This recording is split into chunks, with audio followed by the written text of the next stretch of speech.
Hello guys, welcome to my new video. তোমরা সবাই কেমন আছো অবশ্যই কমেন্ট সেকশনে জানাবে। আজকে আমি এই ভিডিওতে জানাতে চাইছি তোমাদের, আমাদের দেশের নেতাগণ আমাদেরকে বলছেন আমাদের দেশ মহান, কিন্তু আমি এই জিনিসটা বিশ্বাস করছি না। কিন্তু আমরা অবশ্যই বিশ্বাস করতে পারি যে আমরা একত্রিত হয়ে আমাদের দেশকে মহান বানাতে পারি। আমাদের নেতাগণ আমাদেরকে বলছেন, লড়াচ্ছেন আমাদের জাতি নিয়ে, ধর্ম নিয়ে বিবাদ করছেন, কিন্তু যেখানে আমাদের করা দরকার ছিল শিক্ষা ব্যবস্থা নিয়ে লড়ার, ওমেন এম্পাওয়ারমেন্ট নিয়ে লড়ার, পুয়ার এনভায়রনমেন্ট নিয়ে লড়ার, কিন্তু সেখানে আমাদের লড়ানো হচ্ছে জাতি ধর্ম বিবাদ নিয়ে, ভ্রষ্টাচার নিয়ে দরকার ছিল আমাদের, এমপ্লয়মেন্ট নিয়ে লড়ার, যেখানে আমাদের এমপ্লয়মেন্ট খুবই কম।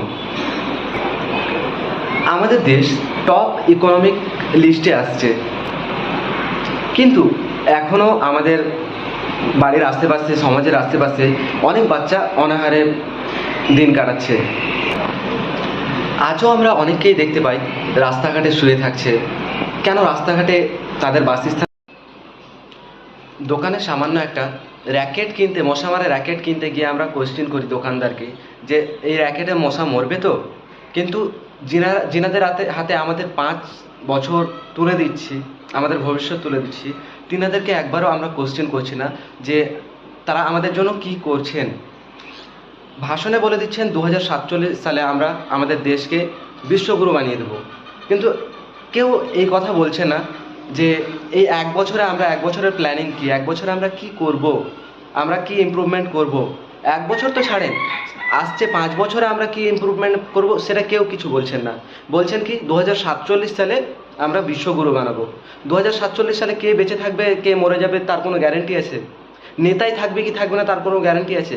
আমাদেরকে বোকা বানানো হচ্ছে, আর কিচ্ছু না। তো প্লিজ আমি সকলের কাছে অনুগ্রহ করে রিকোয়েস্ট করব যে সবাই জাগ্রত হও, কোশ্চেন করো, জবাব পাবে। সকলে একত্রিত হয়ে কোশ্চেন করো, আওয়াজ উঠাও, নেতাদেরকে কোশ্চেন করো। আমাদের সমাজে যে উঁচু পদে আছে তাদেরকে কোশ্চেন করো, তিনারা যেন কোশ্চেন করে ওপর মহলে। আমার এই ভিডিও বেশি বেশি করে জায়গায় ছড়াও, বেশি বেশি করে শেয়ার করো, যেন এই ভিডিওটা যারা এখনও শুয়ে আছে, জেগে ওঠেনি, তাদের কাছে পৌঁছায় এবং তারাও জেগে ওঠে। ধন্যবাদ। বেশি বেশি করে কমেন্ট করেন যেন আমি আরও মোটিভেট হই।